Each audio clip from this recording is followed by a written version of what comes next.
Good morning, everybody. The week before Thanksgiving week, we still have quite a few things to finish for this class before we have a lot of content.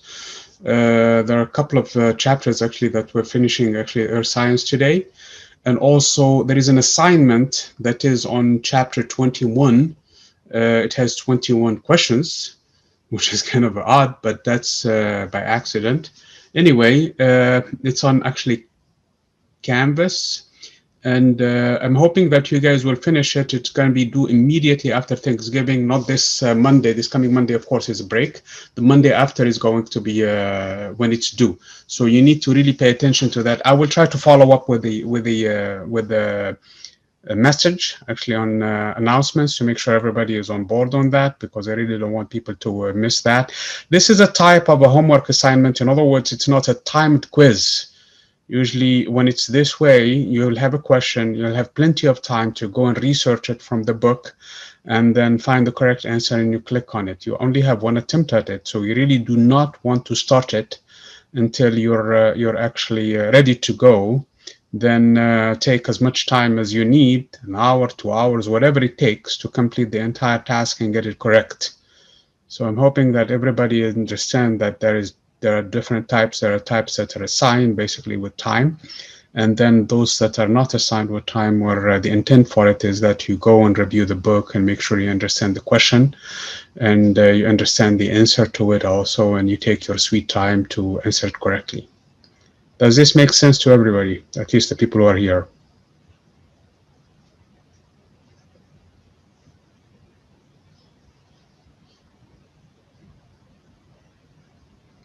Yes? No? Okay, at least one person agrees. Okay. Okay, so Rudy, you just walked in. Basically, there is an assignment. I'm going to follow up with a message anyway on Canvas, basically asking that everybody completes this assignment, which is a little different than what we used to do, in a sense that this is actually, we did that before in the past too, which is a homework assignment, namely that you will have time to answer it and answer it correctly, and it's due after Thanksgiving. So unless you guys have any questions, we're going to jump into the content for today. I'm going to basically quickly, let me first of all find the file. Okay, so this is basically 2 chapters in one, and I'm going to focus only on the main points in here. First of all, we're going to talk about the shaping of the Earth's surface. It's going to be mainly due to water, but at some point we're going to talk about wind, the effects of the wind too. And that is item 1. Item 2, also we're going to talk about geological times and how we know basically the history of Earth. It's divided into 2 main groups, 2 main basically eras, and or time scales if you want to. And then we're going to delve into more details, but first we need to know how we came to that conclusion. How do we know what we know in terms of the time scales and the evolution of the Earth overall, from the so-called Precambrian era up to the modern era, which is where we are in right now. So let's get going. The content is actually on Canvas, so I'm hoping that everybody would have had a chance to look at it. So again, we're going to talk about the water cycle, hydrologic cycle, the groundwater, basically the fact that, again, we're talking about what affects the Earth's surface in terms of the agents of change. Then the work of the groundwater, how it affects actually the Earth from underneath, and the surface water and the drainage system, namely rivers and lakes and everything else as they move in from point to point. And then the work of the surface water, and the glaciers and glaciation is another form of flow also, and but it's occurs over a slow time.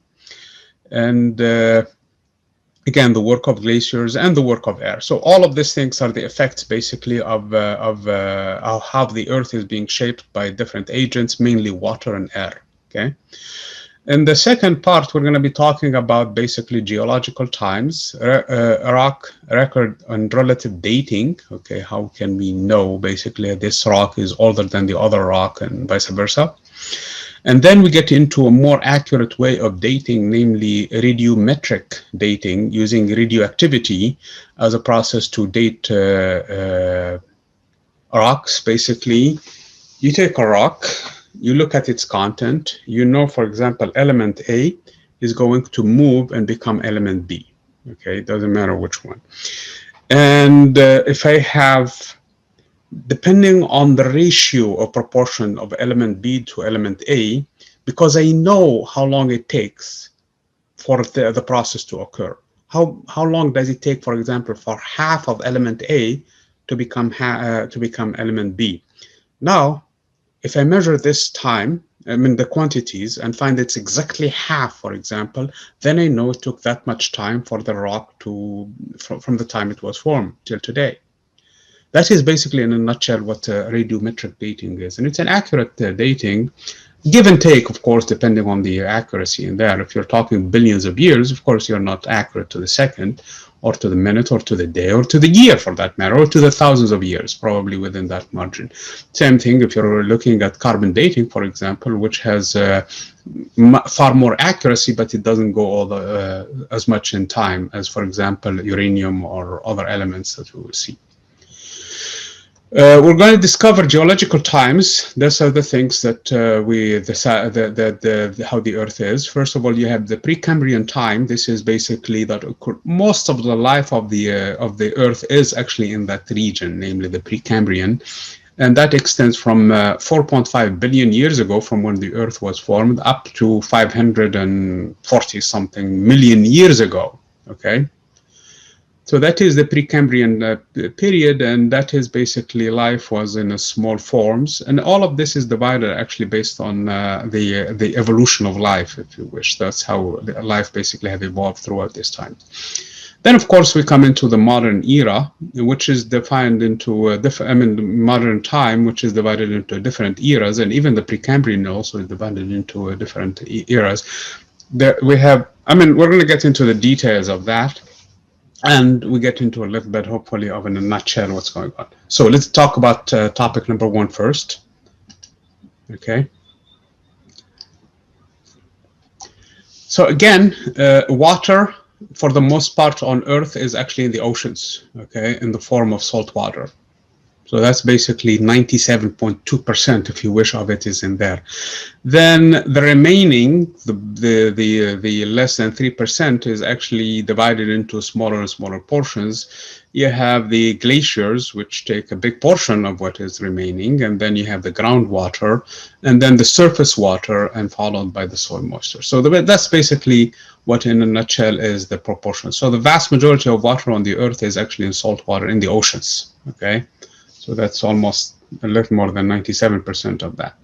Water goes through a cycle, a process through which it's going to basically move from different point to the other. And this is due mainly to the heat from the sun and the force of gravity. So the sun will evaporate water. Let me see if I have it. Okay, the heat will evaporate water. And then as it evaporates, it condenses in the upper atmosphere because of the low temperatures, and then precipitates basically because of gravity. It falls down. Whether it falls on the ocean, if it falls in the ocean, it has completed the cycle already. Okay, it went back to where it started from. Or it can fall on land, in which case it can go through different processes, but at the end is going to end up in the ocean again, whether straight out through rivers, taking it to the oceans, or underground water, or it's going to go through glaciers or ice and then melts ultimately and moves down due to gravity, all of this process, and brings it back to the oceans, and then it completes its cycle. So this is basically the water cycle for the entire planet on a very large scale. Again, this is the evaporation, precipitation, and that's basically the process that through which is, so you have an evaporation, precipitation, basically when it falls down. And then you have infiltration when it goes, and then you have the runoffs that takes it back to the oceans. So this is simple enough. I'm hoping that it's intuitive enough that you guys can see the process. Obviously, it doesn't happen instantaneously, depending on where it lands. It could take depending, it could up to thousands of years, actually, tens of thousands of years for the certain molecule of water to complete its cycle, but it does that. On the surface of the oceans, it takes less. If it's in the deep ocean, it takes longer time for it to go through the cycle. And depending also if it's in a glacier, or if it comes up into the surface of the water, and then it can evaporate too. So that's another process also through which this thing can happen, and that is why you see an evaporation process again, and that's a contribution to the cycle again. So let me, at least for those who are here, remind me, guys, before we close the class to mention what I mentioned earlier about the assignment, because it's important. I really don't want people to miss it. I know some of you missed some homework before in the past, and that impacted your grade drastically. So I'm hoping that you catch up with the next assignment. With this assignment, I should say. So again, groundwater is really, so its movement depends on several factors and how porous the rocks are, basically how much basically there is space between them. And if that space is basically filled with water or with air. And again, that really accounts for the flow of water. There is actually a formula that we can get into at the end. The permeability is the ability of the rock to, or the rock to basically conduct water. It's like the conductivity basically, and high permeability is materials that conduct well water versus low permeability. If you take, for example, sand that has a high permeability, so you can look at it, just pour water on it and you will see the water disappearing before your eyes. Whereas if you put it, for example, on a low permeability medium material, for example, like condensed, for example, clay, that is not going to flow. Or on a rock, for example, it's going to basically not going to sip in and go straight into. So that's basically what the process is. So depending on the type of rock, the water can flow in or not. Okay, so that's in a nutshell what it is. Okay, the water basically, because of this structure, so you have as it goes into the ground, is going to go through basically the unsaturated level where there is a high permeability of the water, and then it's going to basically sip underneath. And once it reaches a level where there is saturation of water, that separation between unsaturated and saturated levels of the earth is what is called the water table, basically the level with which now we have high levels. So underground, there are points in there where there is high levels of concentration of water versus those that are not as much. And the separation between them is the so-called water table.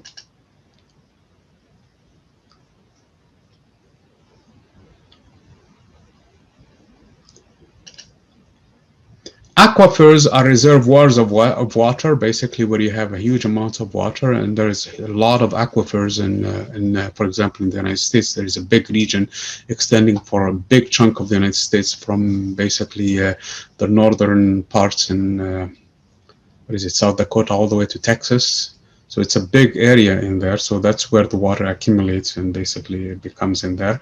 Depending on the inclination of the aquifer, okay, and how much it is, then you can have natural springs, or you can have man-made basically springs or wells where the water comes in and basically rushes out of it. Okay, so again, this is in a nutshell a cut, for example, in the earth in here. This is where the main water table is. So that's basically where the separation between the two is. Again, you have a low permeability material in here, where that does not allow for the water to basically flow.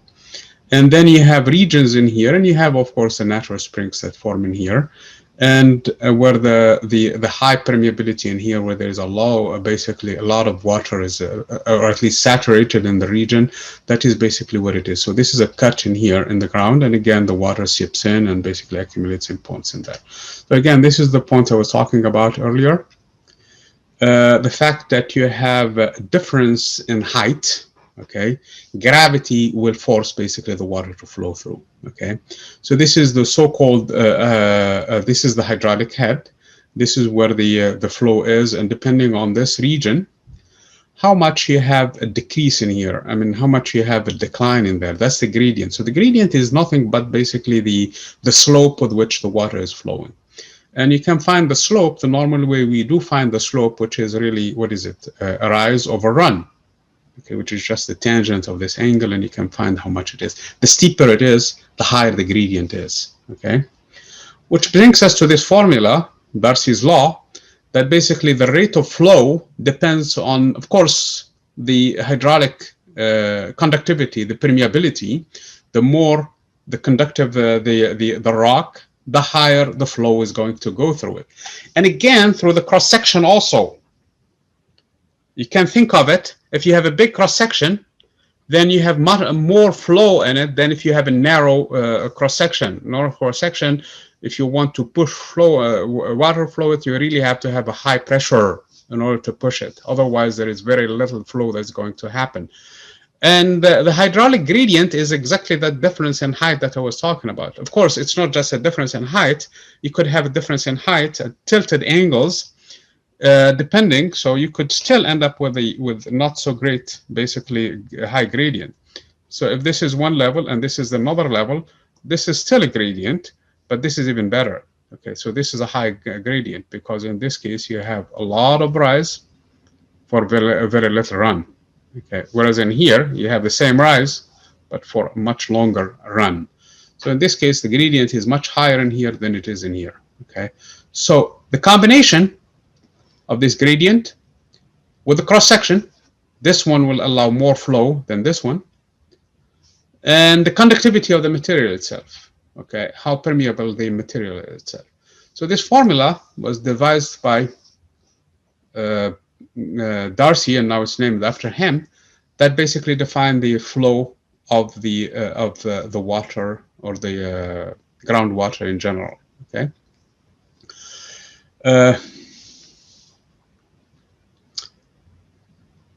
The rate of flow, actually, there is another formula for it that you can call it the flux if you wish.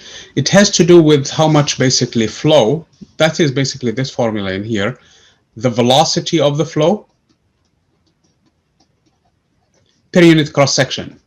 Okay, so this is the volume of flow itself. Okay, so that's how we arrive into this formula. If the cross section is small and the rate is the same, then in this case you have less volume flowing through it. Whereas if of course, if the velocity is higher and the cross section is the same, then you have more flow still in it. So this is the unit for the flow in this case, which is volume that passes per unit time per second. Okay, so this is in a nutshell Darcy's formula in here that gives me the rate of flow for any of this. There is an example actually in the book. I'm hoping that you guys can review it. How we're doing on time, man. Time is running out. So again, when water basically is removed from underneath basically the aquifer, okay, when it's removed, there will be an empty basically region behind or at least it's emptying, okay, below the ground, which leaves the ground at this point in here to either form caves or caverns. Okay, if the water is removed and falls down, so you'll have caves or caverns, or sinkholes actually that can form, or the land itself will fall to the slightly, okay, will subside. Okay, so this is exactly what's going on in central California. This is the level in 1925 for the ground, and it kept on falling. Now it stopped a little because they are not using basically underground water for irrigation, but they are using actually water imported from different regions to central California. But before, when they were doing a lot of irrigation using the groundwater, the ground itself in 1925 was this high, and now it's coming down. Okay, this is relatively speaking. If you think of this person as 1.5 meters, you're looking at about two people at this point. 3, 4, 5, 6, 7. I think it's more than that. About what? How many people is that? 1, 2, 3, 4, maybe 4 people standing, 4.5 meters. So it's about 8 meters, 9 meters, something like that. Okay. So this is subsidence or subside, when the earth subsides. Okay, it falls down naturally. Okay, this is not a sinkhole. The sinkhole, you saw them a lot in the pictures of the news, that they show them from time to time that they form. Okay.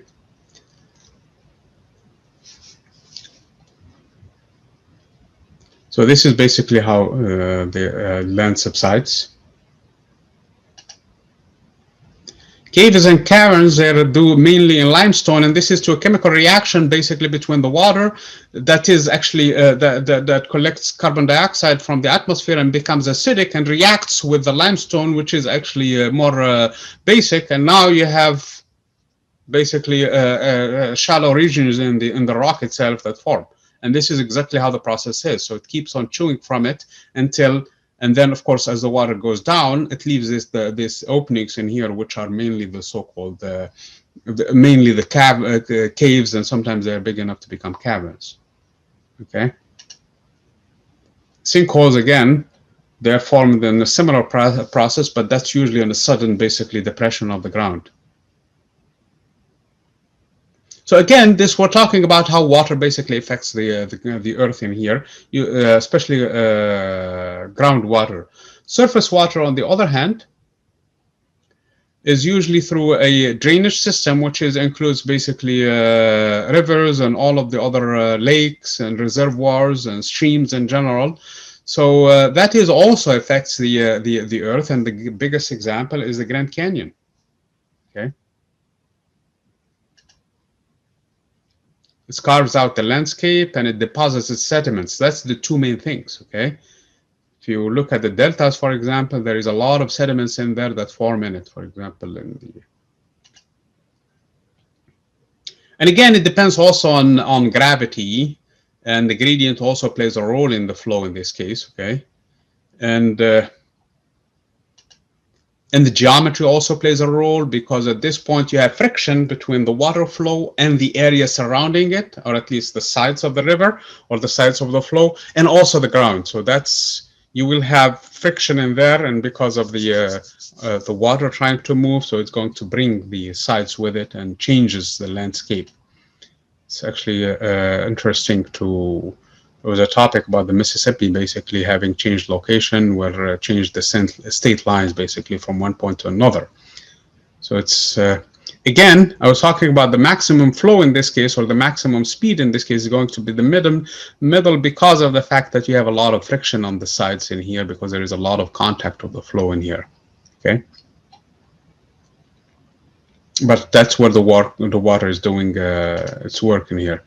Again, the basin in here is that you have main flows and you have secondary flows that always will impact the earth. I'm looking at the clock because right now we need to really expedite this thing a little bit, because we have another topic. Okay. So again, it sculpts and shapes the earth around it through the erosion. That's one process. And the deposition, it takes rocks from the sides and deposits them in other locations. Okay. So this is the process. And depending on the flow, if it's laminar, if it's easy, or if it's turbulent, that's going to really do more work on the ground in there. And of course, you have this streams that form also canyons, and then over time, it's going to really change the landscape. The deposition, of course, of when you have a flood, it's going to deposit more and more materials than when the flood is basically subsides. Then at the end, there will be a lot of deposits and changes the landscape in the area. So here is a delta in here. This is the answer to the question. Okay, there's a lot of deposits that's forming there. Okay, glaciers is another phenomenon, another also effects of the water basically and how it works, although it's also erosion, and it's also It takes a long time. That's the only difference between it, and it also can have drastic effects because of the fact that there is a lot of volume of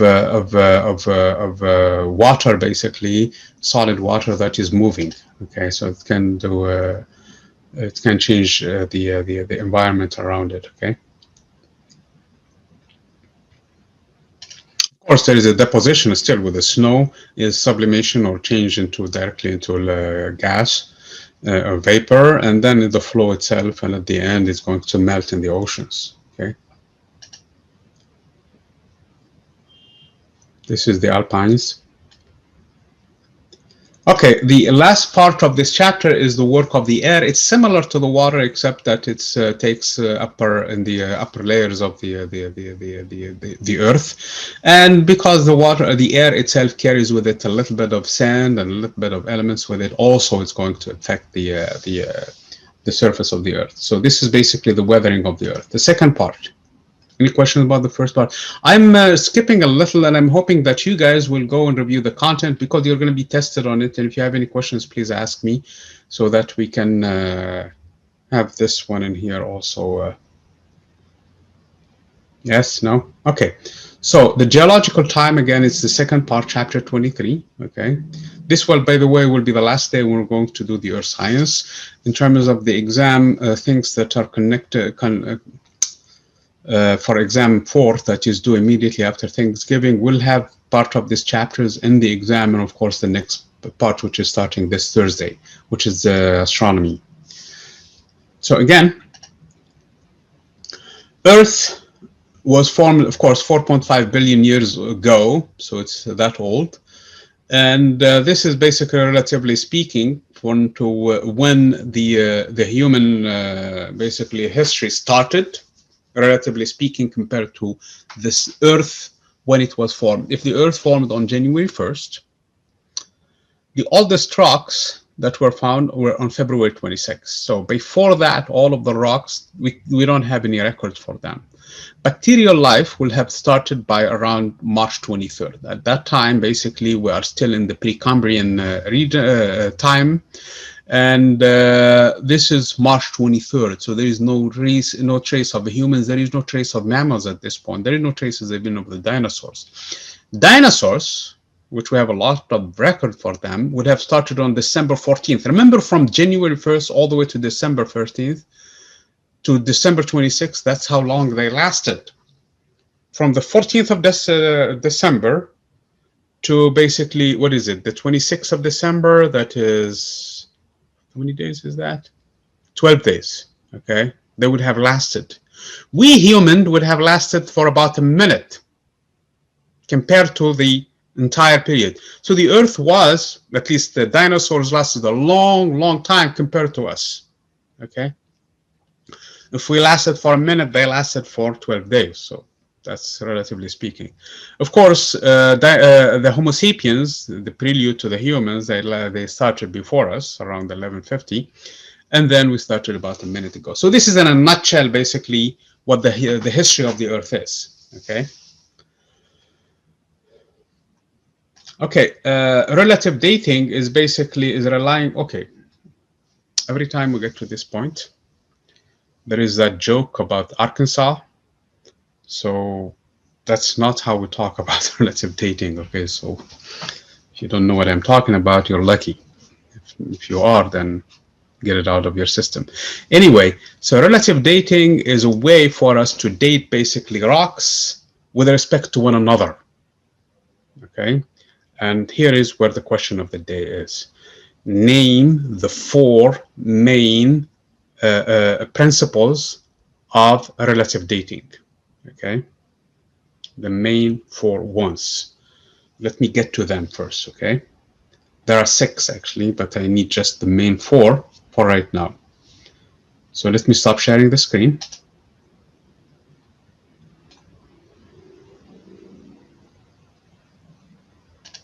And share with you, where is it? This one. So the 4 main ones are the following. You have the original horizontality. In other words, the layers as they form, they form one on top of the other in a horizontal fashion. Okay, if you find that there is a dislocation in one region, a disturbance, okay, that disturbance must have happened after the layers have deposited. So if you look at the layers, for example, on a specific rock, for example, in the Grand Canyon or wherever you are, and you see that layer one, what is my pen? That you have this layer structure, okay? And then all of a sudden, this layer appears to be here, and this one probably also with it. Obviously, these layers, and we're going to talk about the second principle in here, has formed before, after these layers have formed. But the point being in here, whatever caused this basically disturbance due to an earthquake or something in there, or then in this case, you have that must have happened later. So this is the principle of horizontality. So layers, they form in a horizontal fashion. If you don't find them horizontal, what caused that discontinuity happened later, is an event that happened later. So that is one principle. The second principle that we use is the superposition principle. The superposition principle, if you see layers, layer 1 and 2 and 3. So this is layer 1, this is layer 2, and this is layer 3. I know, based on the superposition principle, that layer 3 is the oldest,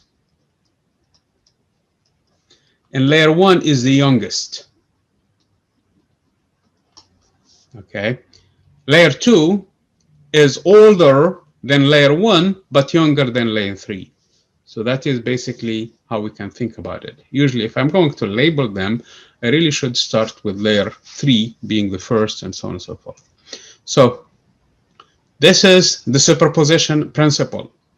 The cross-cutting relationship is basically, if you see layers that are formed in a horizontal fashion, and now there is an intrusion. There is something that cuts them, okay, here and there, and that intrusion could be an igneous rock or a fault or whatever that caused it. That intrusion itself is younger than the previous layers. So if again you're looking at layers and you see that there is an intrusion in them, or there is a cut in them, or there is something in there, that must have happened after the layers have deposited. Again, we're trying to relate how old is one layer or one rock versus another, okay?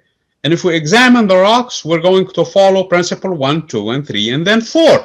The last one is the inclusion itself. The inclusion is, if I am looking at rocks, this is a rock, and I see that there is another rock inside the big rock, okay, of a different structure, different, basically with boundaries, clear boundaries, then I know that the included rock is older than the one that includes it. So this must have formed later. So this is younger, and this is older. Okay, so this is basically in a nutshell how we're going. So those are the 4 ones that I want you guys. So again, to go by Sarah's, and I don't know if she's here. I don't think she is. Recommendation to put the question in writing. I don't see her. Okay. Name the 4 main principles of relative dating.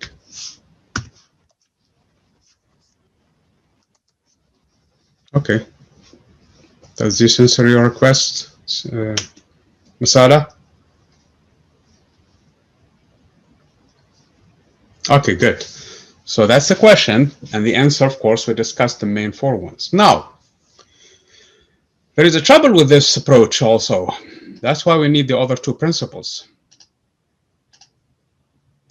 Sometimes you don't find them in all layers, and you find them separated due to weathering. For example, water took one, separated them, broke them, with the heat broke them, whatever caused them. Now they have 2 pieces separated from one another, okay? And you're looking at them, but you see that there is that looks like the layers have the same basically structures in there, or at least one has the two and the other one has one of the other two and three of the other new ones. So now you can relate this layer that is missing in the other rock related to the other rock, the rock that is separated from the first one, because they broke into different pieces.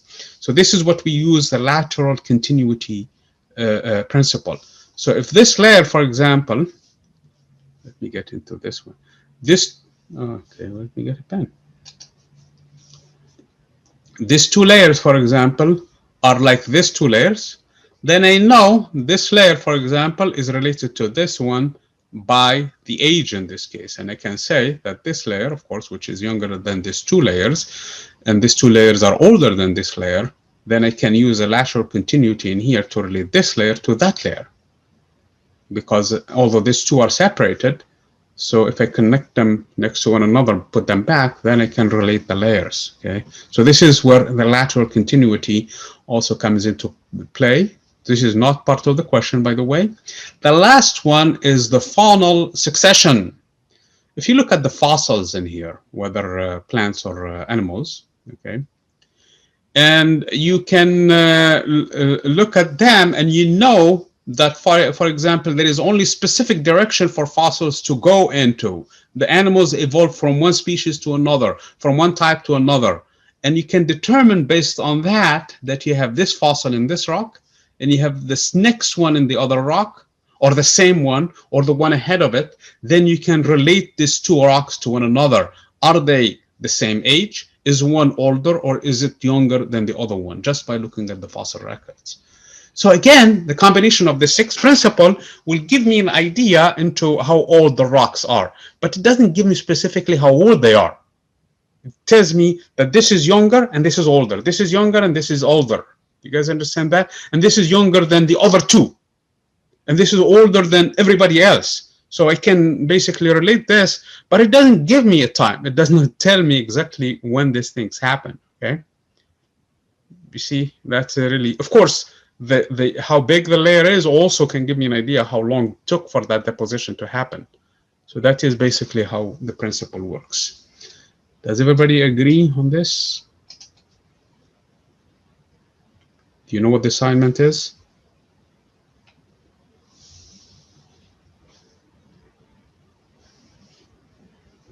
Yes? Okay, so let's continue then. Oh man.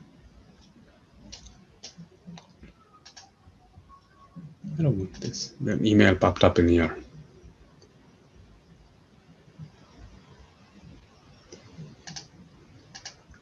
So this is in a nutshell everything I was talking about in here. The second one is, of course, the one that gives me accurate, more accurate, if you wish, time, is the radiometric dating, which uses the radioactivity. So we're going to get into that. Okay, and that is actually usually it's used in combination with the first one. Okay, the second one, then, and the first to confirm the dates. So again, these are the principles I was talking about: the original horizontalities, the superposition, the cross-cutting, and then the inclusion, and the lateral succession. I mean, the lateral continuity and the faunal succession. So again, my concern in here are the main four, just to make sure that we are on top of them, because when the rocks separate, you have really difficult tasks to find them.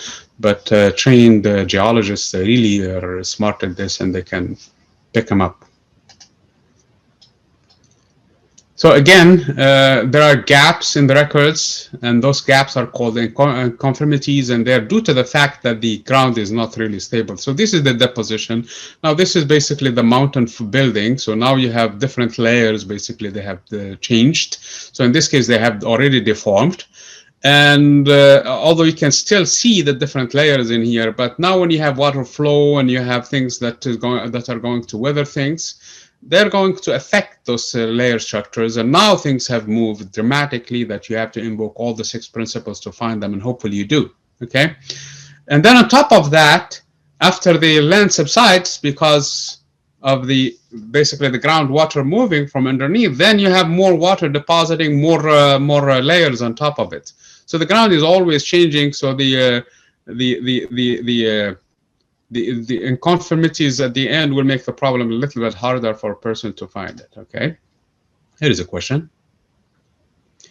3 dikes, igneous intrusions, cut into a rock body. Which dike is the oldest and which one is the youngest? So you look into which one is the all the way to the bottom. That must be the oldest, okay? So C must be the oldest. The one on top of it, but below A, is B, and then the one on top of everybody else is A. So A is the youngest, B is the next younger one, and C is the oldest, okay? So I think the correct answer is C, oldest, B, and then followed by A, the youngest. Does this make sense to you guys? Just by looking at this cut in here?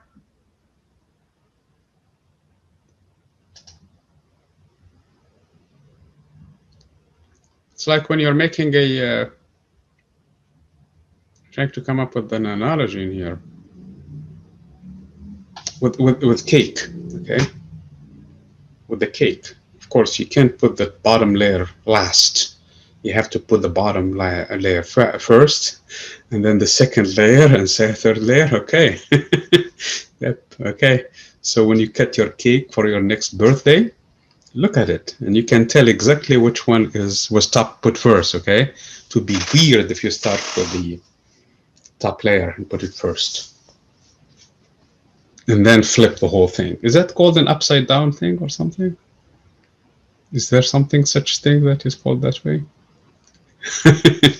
Yeah, where you start with the top and then you flip the whole thing and you confuse people. Okay, that is if you want to drive a geologist crazy, you do that to him or her.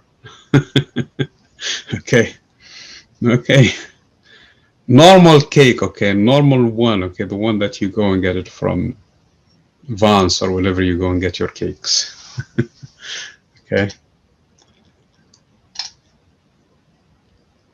I'm sorry, I mentioned Vance. I don't know if you guys have one in there or not, because there is one in here in Redlands. It's not a popular store. It's not, how should I say, not popular. It's not as many as. I'm not really advertising for anybody. Vance is not, I don't care about any of them. They're all the same. I shop from the cheapest so that, you know, okay, I don't care about they all claim one thing and they do the other. So anyway, so the embedded rocks inclusion in the sedimentary are metamorphic. Basically, they have changed.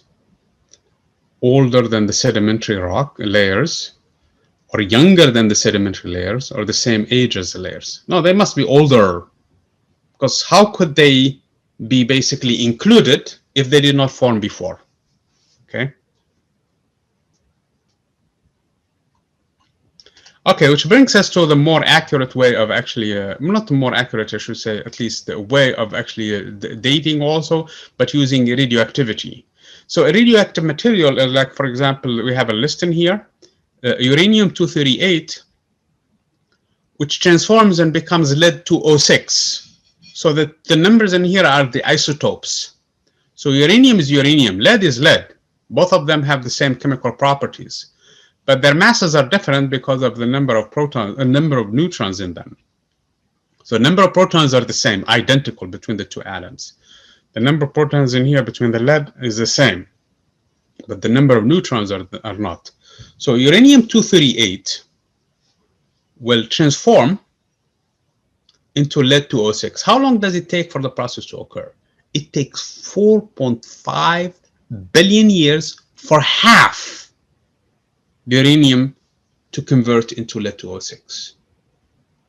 Okay, so if I go and look at a sample of rock, okay, and I find in it lead-206, lead-206 could only have come from uranium-238. And let's say, for example, I measure the whole thing is 1 kilogram, and I separate the lead from the uranium, which is not a hard thing to do because, first of all, they have different physical properties and chemical properties. Now I have uranium-238 and I weigh it, and I weigh lead-206, and I find lead-206 is 500 grams, half a kilogram, then I know that rock is 4.5 billion years old. Okay. Obviously, this rock of 1 kilogram that is only uranium-238 and lead-206 is an ideal situation. Rocks are made up of a lot of things. So you really, at the end, you'll end up with a tiny quantity that you can measure, and relatively speaking, how much the two quantities are, and you can find.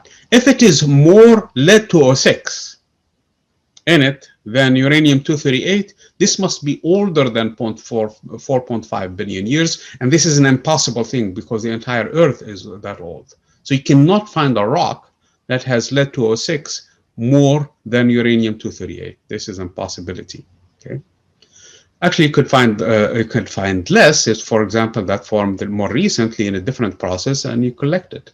That's why the rocks that we find from the meteorites are so important, because they tell us about the history of the entire solar system. Because when we look at them, we examine them, we can tell a lot about the history, not just of the Earth, but the entire solar system. Okay, but for the Earth, we go by this. But of course, that is not what we use, actually, honestly. Uranium-235 is 704 million years for it to convert to lead-207. Now, that is, you cannot use that on a large scale, because if you take a rock, for example, and you find that half of it has formed this way and the other one, so you can really tell how much uranium, how old that rock is. So if you combine the two, because uranium-238 and 235, they exist together, then you can know more accurately about that rock based on the combination of how much lead-206 it has and how much lead-207 it has, and based on how much uranium-238 it has and how much uranium-235 it has. Now you have an accurate or more accurate account of how old that rock is. So it's actually a combination of multiple studies to come up with this thing. Now, for potassium, which is really more used to date the Earth itself and the different eras and things like that, it is actually a little bit more accurate than the other two, because first of all, it's if you can find it, it's it gives you a narrower error, because 1.3 billion versus 4.5 billion, this is actually much better reading, and it's used extensively, actually. So potassium 40 can convert into argon 40 in 1.3 billion years. Half of it, whatever you start with, half of it end up in there. Okay. Carbon dating, which is used extensively for basically the more recent times, okay, like for example, a few thousand years ago or several thousand years ago, or when the first humans start to walk into Europe or Asia, then it's actually far more accurate than the previous ones, because the margin of error is smaller in this case, but it's still, it carries with it few, basically dozens of years or tens of years of errors in it, and that's typical of any measurements we do in science. Okay, 10 years error in 5,760 is a very small error. It's very accurate. Okay. So again, carbon-14 will transform itself into nitrogen-14, and that is because there is a change actually in the number of protons. Okay, and so you have a neutron that decays into a proton. That is basically how the process works in this situation, and you'll have a much more accurate reading in this case. So again, carbon dating is used extensively, the life of which is much more rapid. Usually it's formed during when plants are making their photosynthesis, so they make their carbon-14 at will when they're alive. When they die, at that point, there is no more production of carbon-14. You're done with it, okay? So if you go into a fossil, for example, or a piece of living, not fossil, sorry, fossil is a rock. If you go into, for example, a living organism that has plants in it, or has bones in it, or whatever things in it that has carbon-14, you see how much carbon-14 it has in it, okay? And based on that, relatively speaking, based on the you can find how old that piece of wood was or that bone was, because only living organisms, they form carbon-14. Okay, so that is how we can tell the age of things, and it's really an accurate measurement too.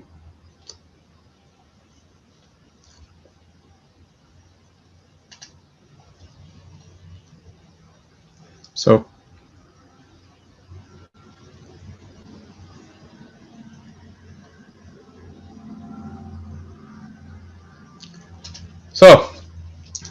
this is how the time or geological time is divided in terms of the Earth. Let me bring this one a little bit bigger. How can I make it bigger?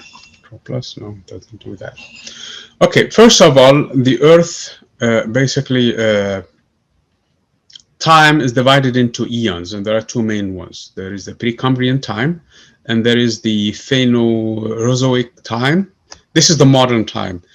And from 4.5 billion years to 543 million years, this is the Precambrian time. And it expands, actually, it doesn't look as much, at least from this diagram.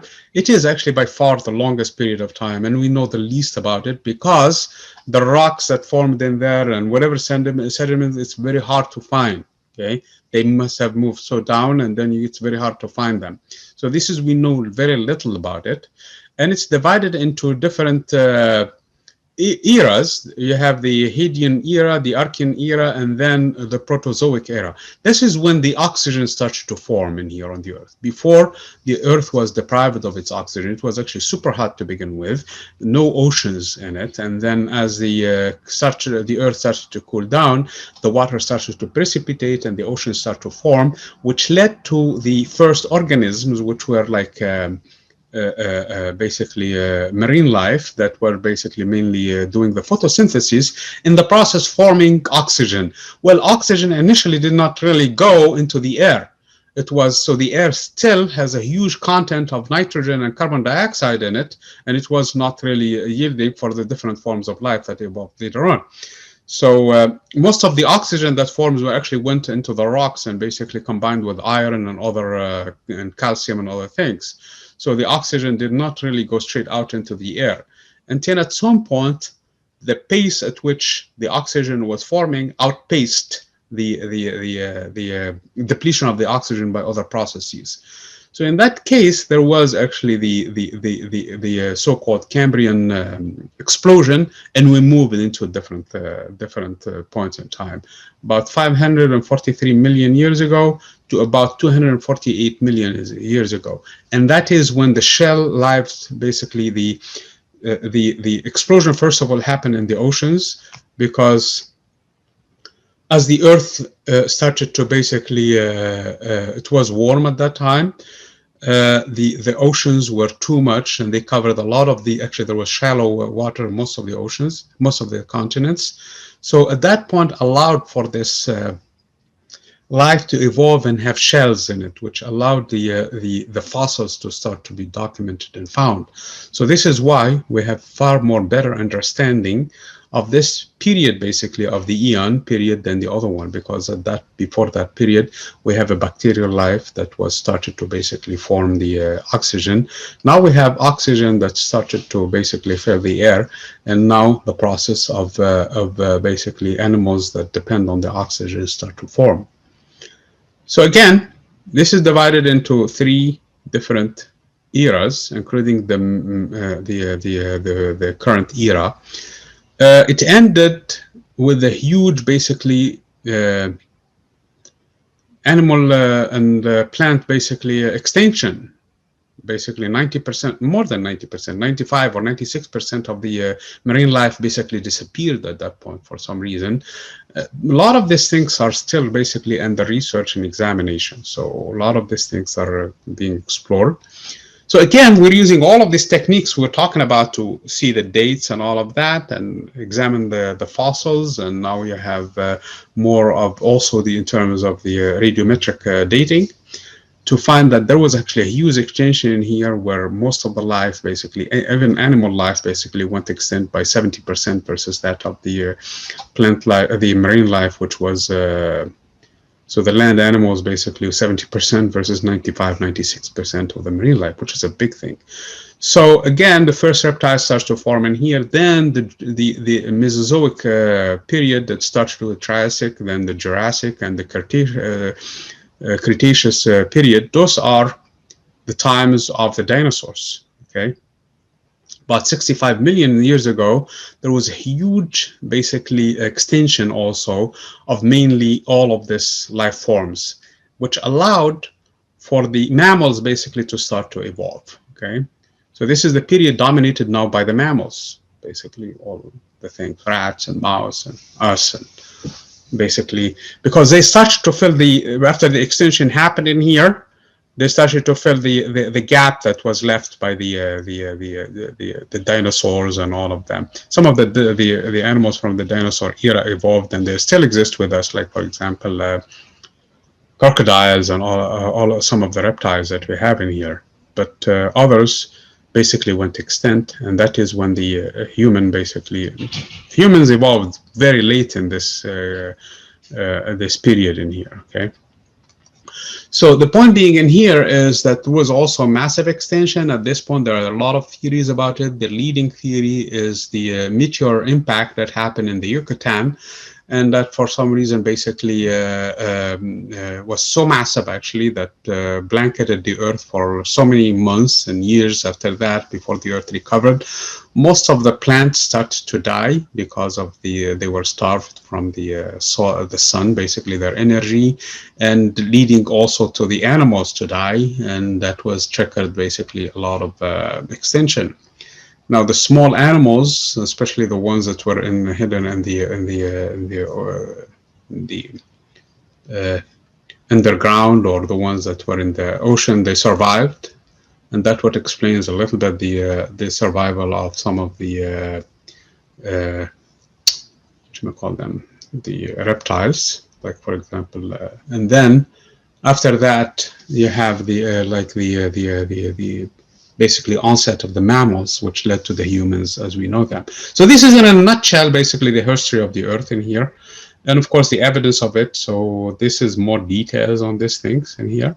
Okay, and there are more details on it. So I recommend that you guys finish. I know that we still have a little bit of time, but I recommend that you guys go into the reading this things in it. Of course, the oxygen formation was really a major player into the evolution of modern life as we know it, and especially also the formation of the ozone layer that started to form, and that was actually an important factor in the evolution of life as we know it, because it prevented harmful UV radiation that hit the Earth. Okay. So let me see again. There are more details in here about the different eras and the different basically, and also how the land masses moved also played a major role. When most of the land was actually in the poles, whether the North Pole or the South Pole, which means that it was exposed very little to the sunlight. Then at that time, of course, so the water starts to freeze, and that leads to basically a period of low temperatures, glaciers, and the entire planet basically was covered for the most part with ice. So that's the period usually when there is very little basically diversity in terms of plant or animal life.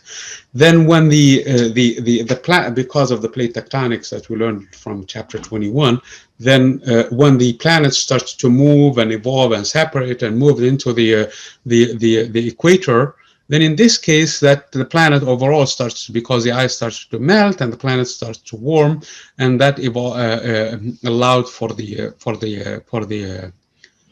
explosion basically of different life forms, whether it's plant or animals, and that is basically the process through which we are living actually in a time right now which overall the temperature is not that warm, it's actually cool, and the process apparently fluctuates up and down. So we're going through warming accelerated by human activity. Okay, so the Earth was warming on its own. Again, this is the different details, some of which we talked about it in chapter 21 when we were talking about Pangea and all of the other things. Okay, I'm going to stop here quickly. And we have a few people in here. So this is basically in a nutshell everything that I intended to cover with you guys. So an important announcement for those who are, first of all, the question of the day was mentioned earlier, and hopefully you guys caught it. This was only one. And The second thing, for those who came late, is there is an assignment actually that was put today for chapter 21, and it's a homework type. The reason why it's a homework type is because it's there is no time limit on it. Okay, I'm going to follow up, as I said before, with a message to everybody on it so that you guys can start working on it, where you need to think before you start working on it, in a sense that, okay, do I have half an hour to spare, or do I have more? You need more time. Okay, don't think that, okay, they gave me 15 minutes break in my work, so I'm going to go and start on this assignment. Do not do that. So you need to start it right when you have fresh time. I know it's only 21 questions, so you might be tempted to do that. Do not. Okay, so try to at least give yourself an hour or more. 2 hours is better. Okay? 2 hours is the ideal. Okay, so if you have 2 hours to spare, which is really what I recommend for this assignment, then you start working on it. Okay, you have all the time in the world. If you want to spend the whole day on it, go ahead. Okay, if you want to call a friend, that's fine. Yes. Okay, Sherry. Okay, so if you want to work with a friend, that's fine. If you want to Google it, that's fine. If you want to open the book, that's fine. If you do whatever you want to, at the end, I want to make sure you get the correct answer. Okay, that's why there is no time limit on it. But ultimately, I'm hoping that you guys will finish it. Like I said, try to give yourself like a cushion of time. Hopefully, 2 hours. At least an hour. Do not do it because you have half an hour or 15 minutes to spare or 20 minutes to spare. That is a big mistake. Okay, take your time, look at your resources, check whatever you need to check, call your friend. If you want me to arrange the meeting with somebody online, I'll be more than happy to accommodate for that. But make sure you complete it, and you complete it accurately. And that's why it's a type of homework, not a type of quizzes where they were timed and you're under stress and you need to finish it and you didn't have a lot of basically time to do it, to go and research things.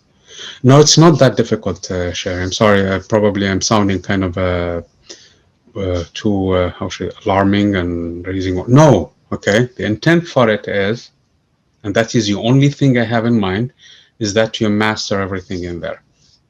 No, it's not due this Thursday. It's due after Thanksgiving, I think, on Monday. I'm sorry, Sherry. I didn't mean to scare you, okay? I didn't mean to scare anybody, okay? But I just want to make sure that you guys have the difference in flavors, that there is a type of assignment. This is a different type of assignment. All of my homework assignments are this way. Whether you're taking my Physics 1 class or you're taking the Advanced Calculus Physics 4B, which I'm teaching right now, which is a little bit involves all kinds of things. If you have a homework with me, that is a plan. You go, you take your time, you research your resources, you talk to your friends, you call anybody you want to. The plan with the homework is that you know the stuff. Okay? It helps you to learn the things. It forces you to go and look at the book. Unlike the quiz, which tests what you learned before. Does this make sense to you, Sherry, and everybody else? Yes. Okay, very good. So I'm glad that, okay, very good. So I'm glad that you guys understood that. So I'm going to follow up with a message. I know there are a few people who are not here. So I'll see you guys on Thursday. Let me stop the recording first.